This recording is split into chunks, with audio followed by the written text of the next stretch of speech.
Graça e paz. Amém. É um prazer mais uma vez estar junto com os irmãos. Agora, fechando esse ciclo aí de mensagens sobre cristianismo e política. E hoje o tema que eu queria compartilhar com os irmãos é o cristão e a desobediência civil. Esse é o último tema. Nesses últimos 3 turnos aí, né, o pastor já deu uma pincelada, né? Nós tivemos o seminário de cristianismo e política e os 3 momentos, né, sábado, manhã e tarde e noite e domingo de manhã, foram sobre esses pontos, né? O cristão e o posicionamento político, o cristão e o Estado e a igreja e o posicionamento político. E hoje a gente vai falar sobre Daniel 6, uma história que eu acho que os irmãos devem conhecer. E vamos dar uma recapitulada no seminário, alguns pontos, e conhecer um pouco, ou reviver um pouco, né, para quem já conhece, a história de Daniel na cova dos leões. Amém? Então, quem tiver trazido a sua Bíblia, se puder abrir em Daniel 6, Daniel 6, o capítulo inteiro, tá? Tá joia? Daniel, capítulo 6. Diz assim o texto da palavra de Deus. Pareceu bem a Dario constituir sobre o reino a 120 sátrapas que estivessem por todo o reino, e sobre eles 3 presidentes, dos quais Daniel era um, aos quais estes sátrapas dessem conta, para que o rei não sofresse dano. Então mesmo Daniel se distinguiu destes presidentes e sátrapas, porque nele havia um espírito excelente, e o rei pensava estabelecê-lo sobre todo o reino. Então os presidentes e os sátrapas procuravam a ocasião para acusar Daniel a respeito do reino, mas não puderam achá-la, nem culpa alguma, porque ele era fiel, e não se achava nele nenhum erro nem culpa. Disseram, pois, estes homens: nunca acharemos ocasião alguma para acusar este Daniel, se não a procurarmos contra ele na lei do seu Deus. Então, estes presidentes e sátrapas foram juntos ao rei e lhes disseram: ó rei Dário, vive eternamente. Todos os presidentes do reino, os prefeitos e sátrapas, conselheiros e governadores, concordaram que o rei estabeleça um decreto e faça firme o interdito que todo homem que, por espaço de 30 dias, fizer petição a qualquer Deus ou qualquer homem, que não seja a ti, ó rei, seja lançado na cova dos leões. Agora, pois, ó rei, sanciona o interdito e assina a escritura, para que não seja mudada, segundo a lei dos médios e dos persas, que se não pode revogar. Por esta causa, o rei Dario assinou a escritura e o interdito. Daniel, pois, quando soube que a escritura estava assinada, entrou em sua casa e em cima do seu quarto, onde havia janelas abertas do lado de Jerusalém, 3 vezes por dia se punha de joelhos e orava e dava graças diante do seu Deus, como era de costume fazer. Então aqueles homens foram juntos e, tendo achado a Daniel a orar e a suplicar diante do seu Deus, se apresentaram ao rei e a respeito do interdito real lhe disseram: não assinaste o interdito que, por espaço de 30 dias, todo homem que fizesse petição a qualquer Deus ou a qualquer homem que não seja a ti, ó rei, fosse lançado na cova dos leões?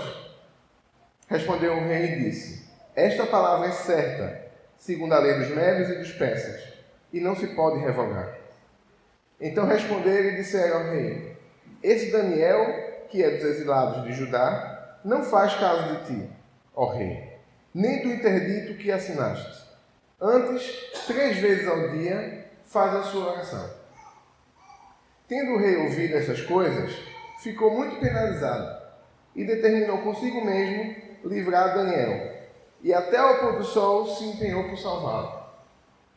Então, aqueles homens foram juntos ao rei e lhe disseram: sabe, ó rei, que é lei dos medos e dos persas que nenhum interdito ou decreto que o rei sancione se pode mudar. Então o rei ordenou que trouxesse a Daniel e o lançasse na cova de leões. Disse o rei a Daniel: o teu Deus, a quem tu continuamente serves, que ele te livre. Foi trazida uma pedra e posta sobre a boca da cova. Selou-a o rei com o seu próprio anel e com o dos seus grandes, para que nada se mudasse a respeito de Daniel. Então o rei se dirigiu para o seu palácio, passou a noite em jejum e não deixou trazer à sua presença instrumentos de música e fugiu dele o sono. Pela manhã, ao romper do dia, levantou-se o rei e foi com pressa à cova dos leões. Chegando-se ele à cova, chamou por Daniel com a voz triste e disse o rei a Daniel: Daniel, servo do Deus vivo, dá-se-ia o caso que o teu Deus, a quem tu continuamente serves, tenha podido livrar-te dos leões? Então Daniel falou ao rei: ó rei, vive eternamente. O meu Deus enviou o seu anjo e fechou a boca aos leões, para que não me fizesse dano, porque foi achada em mim inocência diante dele, também contra ti, ó rei, não cometi delito algum. Então o rei se alegrou sobremaneira e mandou tirar Daniel da cova. Assim foi tirado Daniel da cova, e nenhum dano se achou nele, porque crera no seu Deus. Ordenou o rei e foram trazidos aqueles homens que tinham acusado Daniel e foram lançados na cova dos leões, eles, seus filhos e suas mulheres. E ainda não tinha chegado ao fundo da cova, e já os leões se apoderaram deles e lhes esmigalharam todos os ossos. Então o rei Dario escreveu aos povos, nações e homens de todas as línguas que habitam em toda a terra: paz vos seja multiplicada. Faça um decreto pelo qual, em todo o domínio do meu reino, os homens tremam e temam perante o Deus de Daniel, porque ele é o Deus vivo e que permanece para sempre. O seu reino não será destruído e o seu domínio não terá fim. Ele livra e salva e faz sinais e maravilhas no céu e na terra. Foi ele quem livrou a Daniel do poder dos leões. Amém?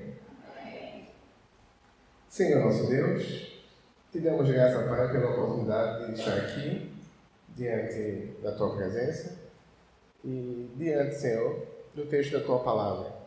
Te pedimos, Senhor, que a gente possa aprender mais de Ti, Senhor, mais do Teu caráter, mais dos valores do Teu reino, Senhor, e da nossa postura, Senhor, como cristão, como igreja, diante da política, do governo e do nosso papel, Senhor, dentro da sociedade. Fica conosco. É o que nós já te pedimos. Amém. Bom, vou fazer uma pequena introdução aqui. E esse foi um esboço do primeiro momento de ontem à tarde, né? A gente conversou um pouco aqui sobre quais são os papéis que os cristãos desempenham na sociedade e como os cristãos devem reagir a esses papéis.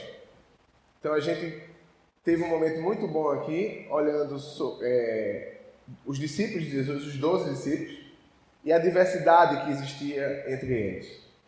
De onde vinham os 12 discípulos, né?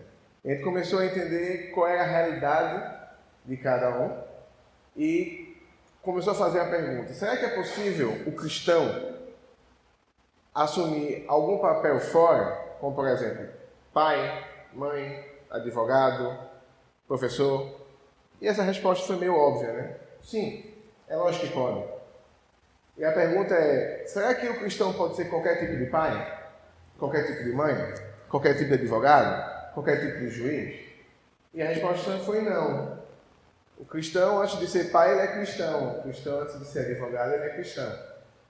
E aí o que a gente construiu aqui ontem de tarde foi que existem valores inegociáveis do reino para qualquer papel que você pense em exercer no mundo, inclusive posicionamento político. Então, um cristão que se diz de esquerda ou se diz de direita, se ele de fato se diz cristão, existem valores inegociáveis do reino que ele não pode abrir mão. Isso pode ser posicionamento político, pode ser posicionamento econômico, pode ser posicionamento filosófico, pode ser vários tipos de posicionamento. Isso, antes de tudo, se a sua identidade reside em Cristo, em primeiro lugar, os valores do reino, em segundo lugar, os valores do mundo. Amém? E aí, por exemplo, dois exemplos que eu dei aqui foi: um cristão pode ser capitalista? Aí eu falei, pode ser sim, o cristão pode ser capitalista. Mas um dos valores do reino que esse cristão não pode abrir mão é adorar ao único Deus, Javé, Pai do nosso Senhor Jesus Cristo. E o mesmo Cristo do qual você se diz cristão, diz que não se pode ter dois senhores, não pode se adorar a Deus e a Mamon. Então, se você se diz cristão e capitalista, você não pode comprar esse pacote todo do que se chama capitalismo. Porque, infelizmente, existem algumas versões do que se chama de capitalismo que são versões demoníacas, contrárias aos valores do reino. Então, você pode ser um cristão capitalista, sim, por sinal, um exemplo de cristão capitalista, em que, de fato, todos os capitalistas olhem para você e olhem para você como um exemplo de como ser um capitalista que leva em conta os valores do reino. Então, antes de tudo, você é cristão. Depois você assume um papel. Então, o cristão pode ser um cristão de esquerda? Pode. Mas, antes de tudo, ele não pode se esquecer. Ele é cristão. Os valores do reino são inegociáveis. E a identidade dele reside em Cristo. E não dá para admitir um cristão ateu. É um paradoxo, né? É uma contradição absurda. Por sinal, né, na Bíblia é chamado de louco aquele que não acredita em Deus. Mas tem algumas pessoas de esquerda, em níveis mais radicais, por exemplo, que para poder defender as causas que defendem, negam a existência de qualquer Deus ou religião. Se de fato você, irmão, é um cristão de esquerda, você não pode comprar o pacote todo. Você é cristão acima de tudo. Valores negociáveis do reino não podem entrar em xeque. E aí você vai ser um cristão de esquerda exemplar dentro do reino e não vai admitir todas as pautas do mundo. Em primeiro lugar, os valores do reino. Em segundo lugar, os valores do mundo. Amém? E aí a frase do teólogo africano, né, Santo Agostinho, foi uma frase que resumiu o momento 1, né? Nas coisas essenciais, a unidade. Nas coisas não essenciais, a liberdade. E em todas as coisas, a caridade, o amor. Então, nós como comunidade do reino, função nossa é garantir a unidade em Cristo, nos valores do reino. E se existe algo em nossa comunidade que vai de encontro ao reino de Deus, aos valores do reino, deve ser tratado dentro da comunidade de fé, em amor e em Cristo, como a Bíblia ensina. Agora, se existe algo que é além disso, meu irmão, que são valores que não são valores essenciais do reino, que haja liberdade, meu irmão. Liberdade para você ser X, ser Y. Se isso não é valor essencial do reino. Se for, é essencial. Temos que andar em unidade nisso. E para todas as outras coisas, amor. Amor em Deus. Amém? O segundo momento, que foi o momento de noite, a gente teve a oportunidade de trabalhar o texto de Romanos 13. a carta de Paulo, de Romanos, e essa parte da carta de Paulo vai falar sobre como é que o cristão deve enxergar as autoridades governamentais. E algumas coisas são postas no texto, né? De que elas foram estabelecidas por Deus, nós devemos nos submeter e cooperar com elas, e toda essa ideia de que devemos submeter e cooperar com as autoridades é porque Javé é soberano sobre todos os reinos. Foi essa a ideia, né, que a gente trouxe. E a gente gastou um tempo muito maior. Estou fazendo uma repassada bem tranquila aqui, mas para deixar os irmãos cientes, né, do tema que a gente trabalhou. Mas não se poderia concluir com o texto de Romanos 13 que as autoridades tinham sido pessoalmente designadas por Deus. Não, isso não é verdade. Não é isso que o texto de Romanos quer dizer. O texto de Romanos diz que existem autoridades estabelecidas por Deus. Mas as pessoas que a ocupam é outra história, tá? Uma coisa é o cargo, a função. Outra coisa é a pessoa que a ocupa. E se no caso você ocupar um cargo de autoridade, Deus vai cobrar de você.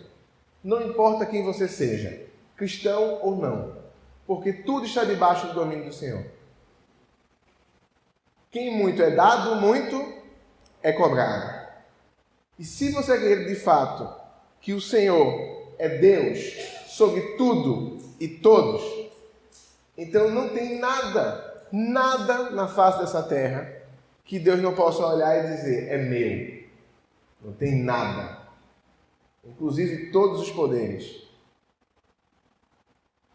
Se você entende que Deus é o Senhor, se você leva a sério de fato essa afirmação, não pode haver um lugar nessa face da terra que o Senhor não diga, é meu. Então, não sei se vocês se recordam, quando Jesus conversa com Pilatos, e Pilatos, de maneira indireta, né, fala para Cristo assim, olha, de repente, sabe que eu posso soltar você, né? Sei lá, eu posso dar uma canetada. Eu tenho poder para isso, né?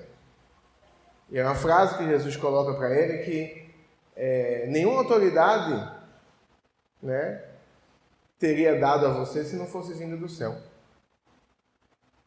Refletindo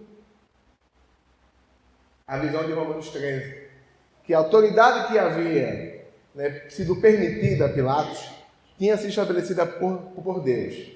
Cabia a Pilatos fazer e executar tudo o que lhe devia de forma adequada, correta, para o bem. Que é esse o ponto final aí da mensagem do segundo momento, né? Pois é servo de Deus para o seu bem, agente da justiça para punir quem pratica o mal e também enaltecer o bem, e estão a serviço de Deus. Então, qualquer autoridade desse mundo é um poder concedido por Deus para que se cumpra o bem. Ninguém admite um líder para que seja feito o mal. Todo mundo percebe que isso é óbvio, né? Ninguém quer ficar debaixo sob o domínio de alguém que faça o mal contra o povo, contra você.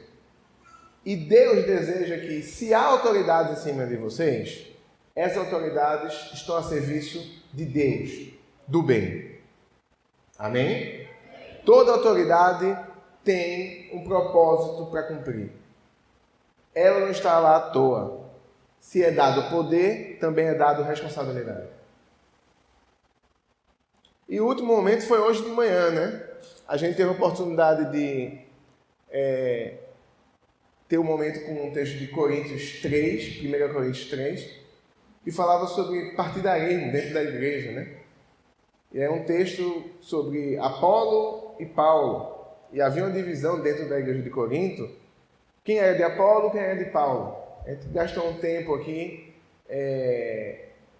mastigando esse texto e aprendendo de Deus com os conselhos que Paulo trazia sobre esse tipo de partidarismo dentro da igreja.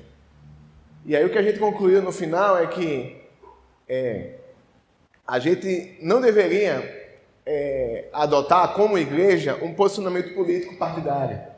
Porque o alicerce que a gente está é Cristo e não as categorias do mundo. As categorias que a igreja trabalha são categorias do reino. Se a gente na realidade está preocupado com agendas e pautas da igreja, são agendas e pautas do reino. O mundo pode trazer as suas categorias, pode. Mas existe um grande risco de você trazer categorias no mundo dentro da igreja e essas categorias do mundo dividir a igreja com valores que não são do reino. Um versículo que eu trouxe aqui, hoje de manhã, né, é que existe um alto risco de você, e aí essa é a expressão minha, né, de esquartejar um membro do corpo de Cristo com um valor que não é um valor do reino. Você querer tirar alguém do corpo de Cristo, esse é o versículo, né, a quem Cristo morreu. Se Cristo de fato morreu pelo seu irmão, Cristo derramou o sangue tanto pela sua vida quanto pela vida do seu irmão. Cristo tornou o seu irmão santo aos olhos de Deus. Quem é você para destruir aquilo que é sagrado? É essa a pergunta que Paulo faz. Se você admite que ele é seu irmão, você não pode fazer isso. Se você não admite, aí é outra discussão. É um outro momento. Mas se você admite, você não pode destruir aquilo que é santo. Porque quem o tornou santo foi Cristo, pelo seu sacrifício vivo em morte de cruz. Amém? Bom, e aí algumas coisas aí, né, que a gente falou sobre o voto de cajado, que infelizmente é algo muito comum em algumas igrejas. Pastores e líderes, né, utilizar o púlpito para forçar posicionamento político de membros, ou até específico, né? Votar em candidato X, candidato B ou C, em nome de Deus. Tá? Trazer categorias do mundo em nome de Deus. Isso é muito temeroso para a unidade da igreja. Muito. Muito, muito, muito. Bom, a gente teve esse momento com muito mais calma hoje de manhã para poder apresentar, mas trazendo um pouco esses pontos. E uma frase que resume, né, um pouco assim, o momento de hoje de manhã, é essa frase do Martin Luther King, que fala que a igreja deve ser lembrada de que ela não é mestra e nem serva do Estado, mas sim a sua consciência. Ela deve ser a guia e a crítica do Estado, nunca a sua ferramenta. Se a igreja não recuperar o seu fervor profético, ela tornará um clube social irrelevante, sem autoridade moral ou espiritual. A função da igreja é consciência. Não importa o governante que esteja, não importa. A função da igreja é ser sal e luz, para que, quem sabe, no momento de conflito, de tomada de decisões difíceis, os nossos líderes, nossos governantes, olhem para a igreja e vejam ela como exemplo de moral, de valores, de caráter. Se a igreja cumprir o seu papel de sal e luz nessa ótica, nossa, o quanto a igreja iria afetar a sociedade de maneira profunda. Será que os nossos líderes, de fato, têm a igreja como exemplo ou não? Será que a gente, na realidade, é um exemplo? Em termos de moral, integridade, valores do reino, ou não? Amém. Então, bom, vamos caminhar um pouco sobre o texto de Daniel, né? O texto que a gente leu agora, né? O texto de Daniel, no início, fala sobre um pouco da estrutura política que Daniel estava vivendo ali sobre o Império dos Medos, né? Que Dario era o rei, né? Daniel é uma pessoa que vivenciou várias estruturas políticas diferentes, né? Quem lê o livro de Daniel como um todo, vai ver que quando ele chega no Império Babilônico, ele não chega no Império dos Medos Persas, né? Então depois ele vive o Império dos Medos Persas, depois ele vive o Império dos Persas. Então, assim, ele convive em várias estruturas, né, governamentais, de impérios distintas, com valores distintos. E ele é desafiado a ser cristão, talvez a palavra cristão, né? Mas eu vou colocar servo de Deus, né? Na época, né, do Velho Testamento, ser um servo do Deus Altíssimo em vários contextos políticos distintos. Estamos falando de uma pessoa que ocupava cargos políticos. Daniel já chega no Império Babilônico ocupando cargos políticos. Então é uma pessoa que passa pelos governos sendo desafiado a vivenciar o reino nesses contextos. E aí o contexto tinha 120 sátrapas, seria uma espécie de governador, mas era um pouco acima dos governadores. E 3 presidentes. E aí um desses presidentes era Daniel. Tá? Acima dos presidentes estava o rei. E o que é que acontece? Bom, 2 desses presidentes e os sátrapas se reúnem para intentar contra Daniel, porque Daniel é muito bem quisto pelo rei e não é à toa. E por que não é à toa, né? Então Daniel era fiel ao rei. Daniel não tinha culpa. Daniel não tinha erro. E, além de tudo, Daniel era fiel a Deus. Então, tentaram caçar, né? O pessoal que trabalha, às vezes, em política, né? Sabe como é que acontece alguns jogos políticos, né? Então, tem alguns jogos que são meio difíceis, né? Que, tipo assim, tem algumas pessoas que caçam dossiês, né? Não sei se os irmãos têm ciência disso, né? Então, se eu tenho um concorrente político, aí eu faço dossiê de fulano. Então, eu vou caçar jornais, internet, falas, entrevistas, alguma coisa que, de repente, vai ser usado contra ele, na campanha ou alguma coisa. E aí fizeram o dossiê de Daniel. Viram que Daniel não tinha motivo para ter culpa. E ele não se sentia culpado. Daniel aparentemente não tinha nenhum erro, ele era muito excelente e exigente naquilo que ele fazia. Tanto que era por esse motivo dele fazer as coisas com excelência que o rei levantava a hipótese de colocar ele sobre todo o reino. Tipo, ser o presidente dos presidentes. Né? Só que tinha uma coisa que Daniel tinha. Ele era fiel a Deus. Tá? E aí esse foi o ponto. Ele falou, não dá para atacar eles, Daniel, na culpa, no erro, nem na fidelidade dele com o rei. Poxa, deve ter algum furo aí para atacar na lei do Deus dele, porque na lei do reino, ele cumpre, ele é fiel. Daniel era um bom cidadão e era fiel a Deus.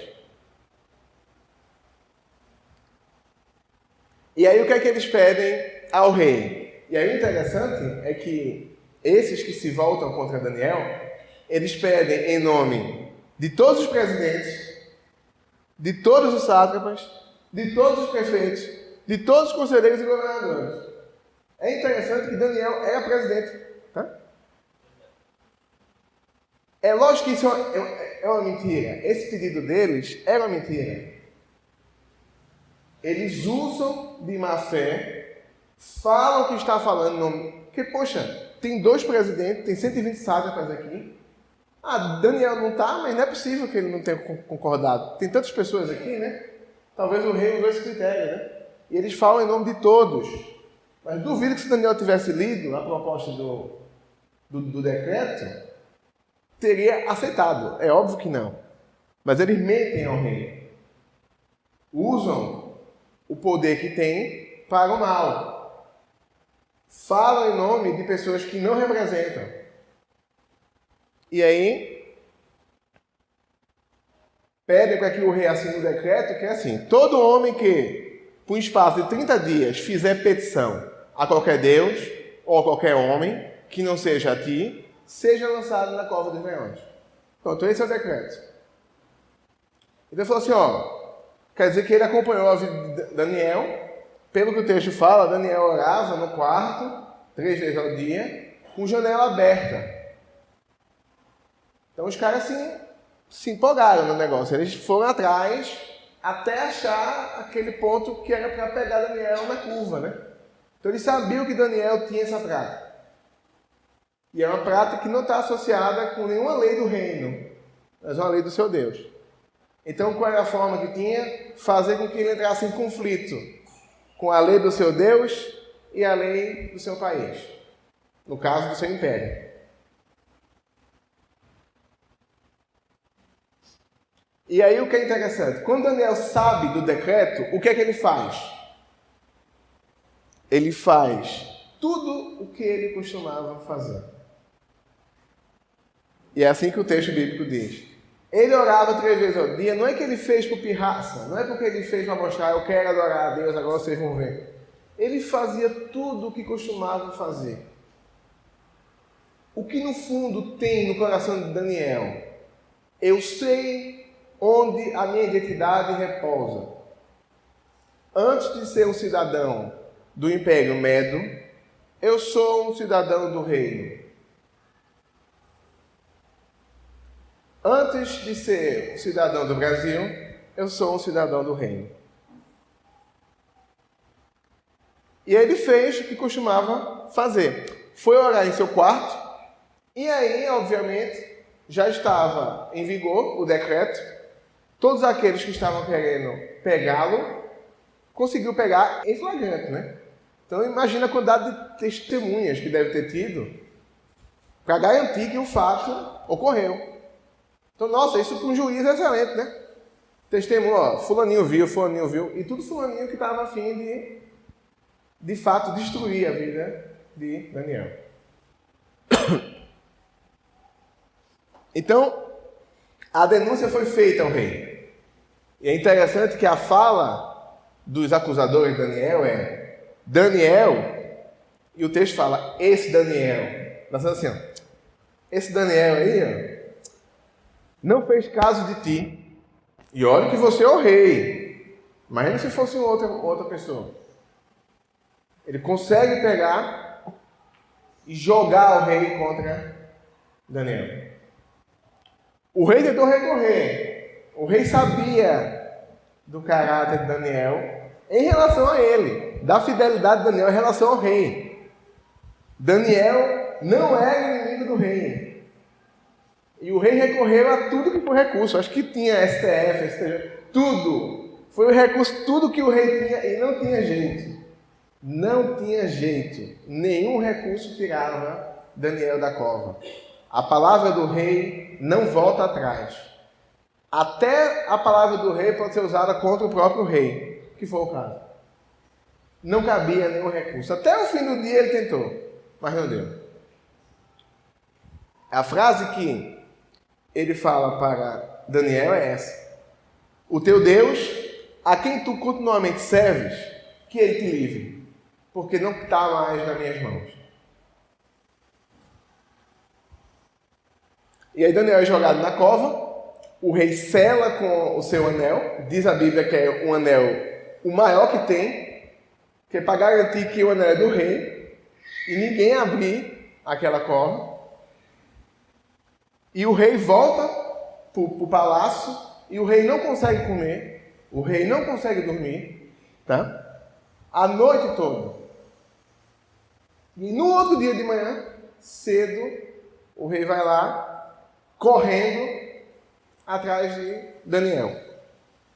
E aí diz a Bíblia que o rei, com a voz triste, a Bíblia faz questão de ressaltar isso, fala, acho que meio até sem esperança. Ele vai lá, mas naquela coisa assim, será que é verdade mesmo que esse Deus é digno de se expor a uma realidade dessa? Imagina a cabeça do rei. Poxa, você se expor a uma realidade tão crítica quanto essa por causa de um Deus? Poxa, é porque esse Deus tem poder demais. E quando a gente conhece uma pessoa durante muito tempo, você caminha bem com ela, e ela é capaz de julgar as coisas de maneira razoável, né? Então Daniel é uma pessoa inteligentíssima, um dos líderes do império. E aí, nesse momento, ele toma uma decisão totalmente fora da caixinha. Uma pessoa que tem um mínimo de amor à vida, 30 dias. Vou passar 30 dias em jejum. Pronto, resolvi. Vou fazer 30 dias de silêncio diante de Deus. Mas não vou orar para que haja a minha punição. Se de fato Daniel é essa pessoa que eu conheço, razoável, inteligente, que julga bem as coisas, não é possível que seja um absurdo que ele queira adorar esse Deus a todo custo. Tem que ter algo a mais. O interessante é que algumas atitudes, como a atitude de Daniel, levam as pessoas, na realidade, a colocar a questão da crença em Deus em evidência. Puxa, esse Deus realmente deve ser algo fora do normal, porque como é que a pessoa abre mão de tudo isso para de fato manter a sua fé nesse Deus? Que Deus é esse? Aí aqui sou eu, não é o texto bíblico. Eu fico pensando, né? Ele virou à noite, né? Lá, sem dormir, né? E eu fico imaginando, né? O rei tem acesso a vários livros, né? A escribas, pessoas que a qualquer momento ele podia chamar para ler os melhores livros. E eu fico imaginando, será que esse rei, nessa virada de noite, rapaz, eu quero conhecer esse Deus, que esse aí eu não conheço, não é possível.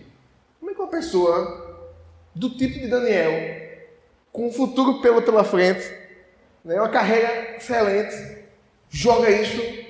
Não é possível, não acredito. E eu acredito que depois, ou durante, ele tinha um conhecimento sobre Deus de Israel, porque o edito que depois ele vai fazer, o decreto, nossa, é quase uma pregação, né? A gente vai ver já aqui, né? Mostra que ele conhece bem sobre esse Deus, né? E aí a frase do rei, né? Daniel, servo do Deus vivo, dar-se-ia o caso que o teu Deus, a quem tu continuamente serves, tenha podido livrar-te dos leões? E ele não sabia se tinha acontecido. Ele foi lá, falou, meio triste assim, quase sem esperança de que houvesse uma voz lá dentro que falasse alguma coisa. Talvez a voz do leão, né? Um rugido, né? Mas não a voz de alguém. E aí Daniel responde, né? Ó rei, vive eternamente. O meu Deus enviou o seu anjo e fechou a boca aos leões, para que não me fizesse dano. Porque foi achada em mim inocência diante dele, também contra ti, ó rei, não cometi delito algum. A resposta de Daniel para o rei é o seguinte: quem foi que me livrou? Foi Deus. Porque também diante dele não cometi dano algum para isso. E além disso, contra ti também não tenho delito nenhum. Daniel só reforçou: sempre fui fiel a Deus, sempre fui fiel a ti. Tanto que ele começa com: ó rei, vive eternamente. Frase típica de um súdito. Daniel, naquele momento, está respondendo como súdito, reconhecendo o rei como autoridade. Mas antes de ele ser submisso à autoridade, ele é cidadão do Deus Altíssimo. Amém? E aí o rei fica muito feliz, né? Aí o rei tira Daniel da cova. E aí o rei começa a fazer o que a gente olhou ontem de noite, que é a função da autoridade governamental dada por Deus, que é enaltecer o bem e punir o mal. E diz até assim o texto de Romanos: não é à toa que eles carregam a espada. Usa esse termo, né?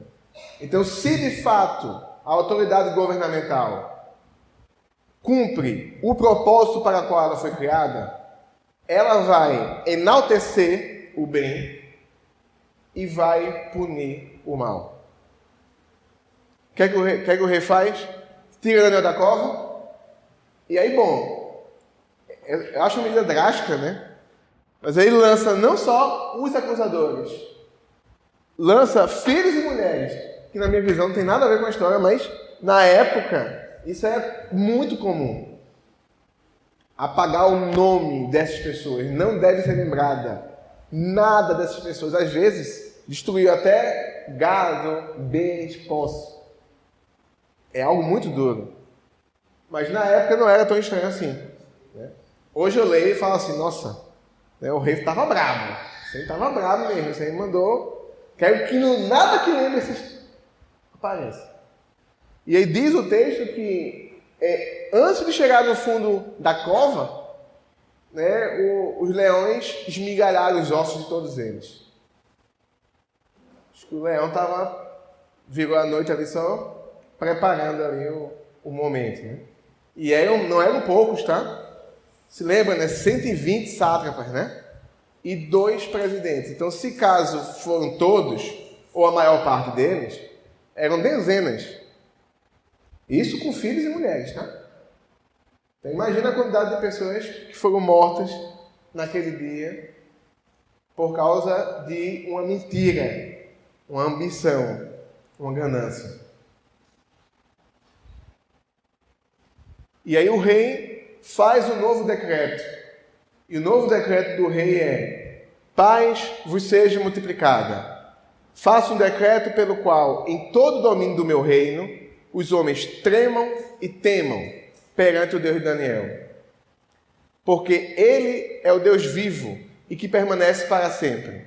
O seu reino não será destruído e o seu domínio não terá fim. Então, essa é a mensagem do decreto que o rei faz agora, depois que Daniel sai da cova. É uma mensagem para dizer: todos do reino adorem ao Deus Altíssimo. Amém? E veja como é difícil. Imagina você se colocar na posição de Daniel, tendo que tomar essa decisão. Preservo a minha vida ou preservo a minha fidelidade a Deus? Talvez em muitos contextos nossos, os nossos dilemas não vão ser talvez num nível tão pesado que nem nesse nível de Daniel. Talvez não seja a sua vida que esteja em risco, mas talvez seja a sua promoção que está em risco. Talvez seja o seu emprego que esteja em risco. Talvez seja a sua reputação que vai estar em risco. E do lado da sua reputação, do seu emprego, da sua promoção, talvez de uma boa oportunidade de negócio que você talvez tenha, vão estar valores do reino. E aí a pergunta é: quando você desobedece a uma situação que qualquer uma outra pessoa iria obedecer, simplesmente porque é mais cômodo, de uma perspectiva puramente humana, é o mais racional a fazer. Quantos momentos da vida de vocês depararam com isso? Ou quantos momentos vocês de hoje em diante vão deparar com isso? E qual é a nossa postura diante desses desafios que de segunda a sexta, longe do templo, longe da igreja, a realidade é nua e crua. Os valores do reino não são prioridades. E vários valores, categorias do mundo, serão postos para você. Como nós temos nos portado diante dessas decisões?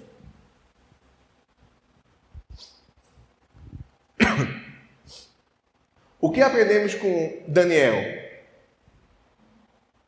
Antes de tudo, Daniel era fiel ao seu rei. Daniel era um exemplo de cidadão do Império Médio. Daniel entendia que a autoridade que foi concedida a Deus, por Deus, a Dario, era concedida por Deus. Era a função dele ser fiel a Dario. Porque em Romanos fala que se você quiser, na realidade, ficar livre do medo de alguma autoridade, pratique o bem e ela enaltecerá. Aí eu pergunto, será que isso é verdade sempre? Será que tem algumas autoridades que quando você faz o bem, ela lhe paga com o mal? Tem vários momentos na história da igreja, e quem teve a oportunidade de conhecer algumas histórias dos heróis da fé, por exemplo, que apesar de terem feito o bem, foram jogados no Coliseu de Roma, para serem mortos também por feras.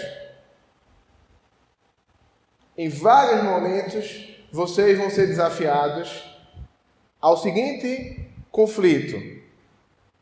Valores que não são valores do reino vão estar conflitando com os valores que vocês estão vivendo hoje. O que é que vocês fazem? Abrem mão dos valores e sobrevive a esse mundo cruel, perverso, competitivo, feroz, que pisa em cima do outro, a concorrência pesada?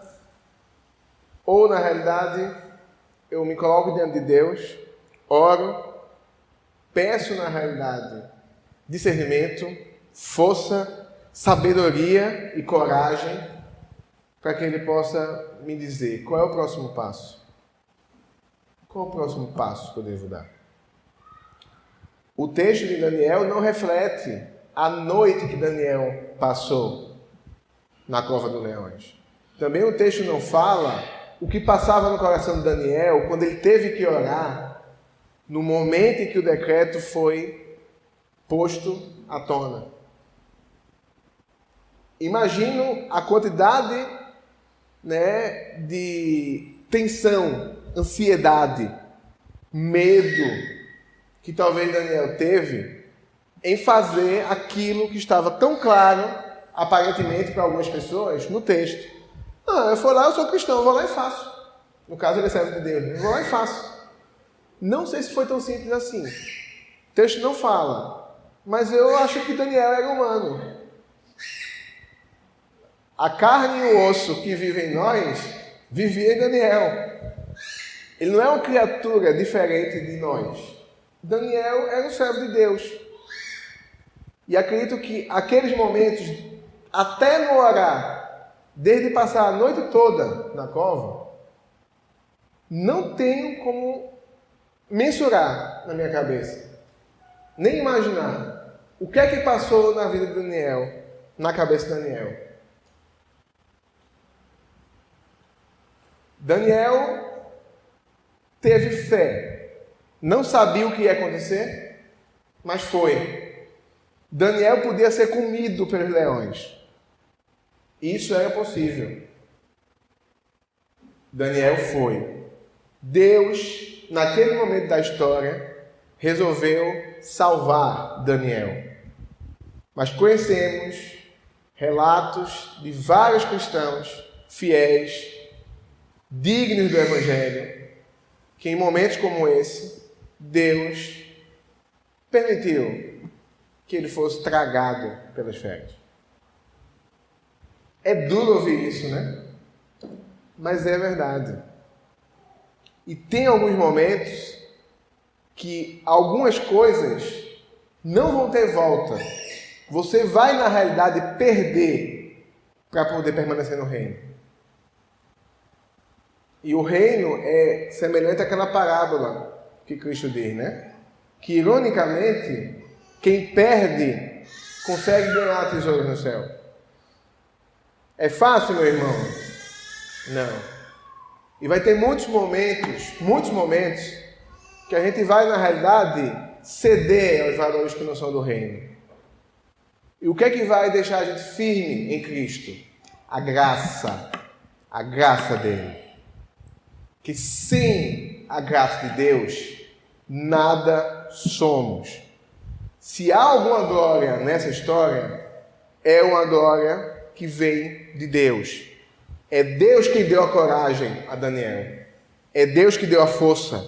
É Deus que firmou os pés de Daniel. Para Daniel ter ousadia, coragem, para falar e fazer aquilo que foi desafiado, confrontado na vida dele naquele momento.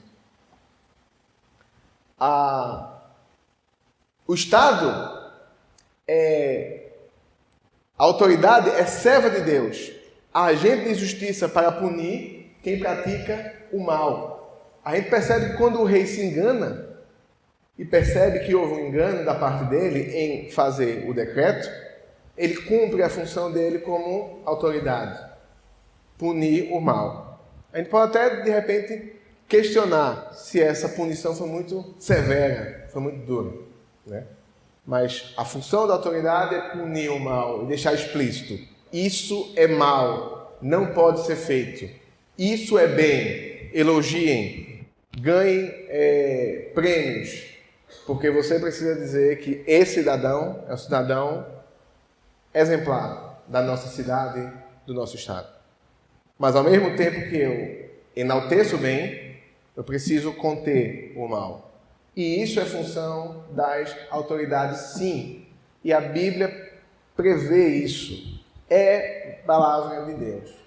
Mas antes de você ser um cidadão desse país, você é um cidadão do reino de Deus. Sua identidade está em Cristo, antes de tudo.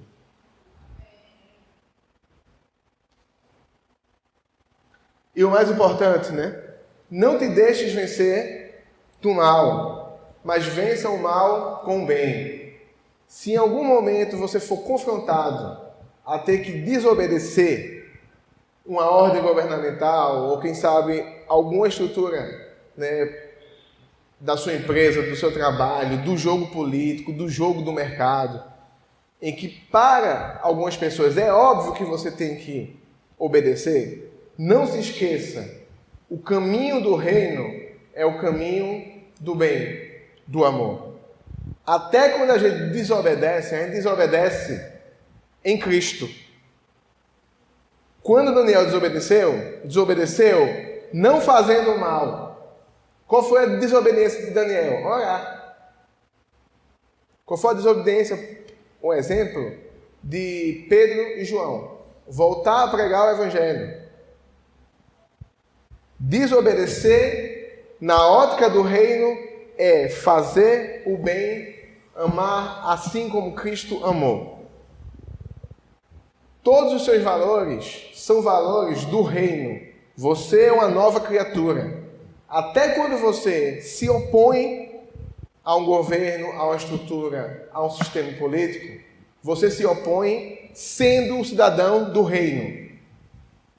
Se você antes acha que matar não é um caminho válido, por que você o faria desobedecendo uma lei que você acha que é injusta?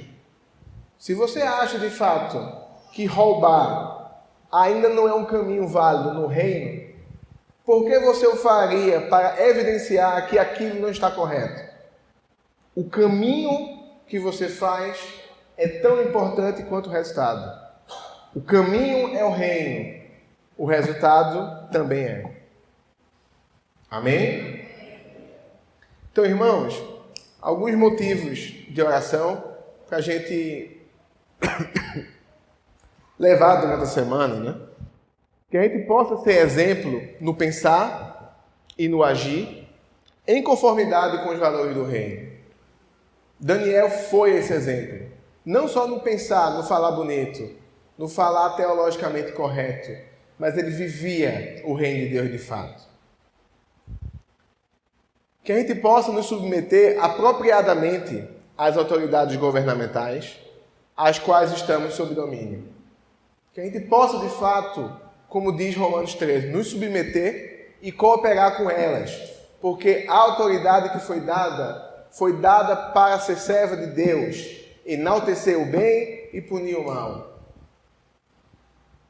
E se caso isso não ocorre, não se deixe vencer pelo mal. Não seja tentado a usar as mesmas armas que o maligno usa para poder destruir o reino. Use as armas do reino, que por incrível que pareça, é o caminho mais rápido para você alcançar aquilo que você deseja, que é o bem, é a paz, é o amor, a concórdia. Amém? Oremos. Senhor nosso Deus, te agradecemos, Senhor, pela tua bondade, Pai, em nossas vidas. e a tua misericórdia, Senhor, porque não somos bons, Pai, somos pecadores e sabemos do tamanho do mal que nós podemos fazer, Senhor. Te agradecemos, Senhor, que o teu poder, Pai, se aperfeiçoa na fraqueza e que o teu Espírito, Senhor, em nós, faz da gente, Senhor, não apenas seres humanos, Pai, mas filhos teus, Senhor, novas criaturas, Senhor. E a gente pode ousadamente, Senhor, falar que somos embaixadores do teu reino, Senhor. Não por nós, Pai, mas pelo teu Espírito que habita em nós. Nos ajuda, Senhor, para que, em meio a tantos conflitos, Senhor, na nossa casa, no nosso trabalho, no nosso dia a dia, Senhor, que a gente possa, Senhor, ouvir o teu Espírito e poder agir, Senhor, dentro da tua vontade, Pai. Nos dá coragem, ousadia, Senhor, e principalmente, Senhor, um espírito humilde, Senhor, para que não importa o que aconteça, Senhor, que o nosso espírito seja sempre em dependência do teu querer, da tua vontade, do teu amor, do teu caráter, Pai. Fica conosco, Pai, é o que nós já te pedimos, em teu nome, Senhor. Amém.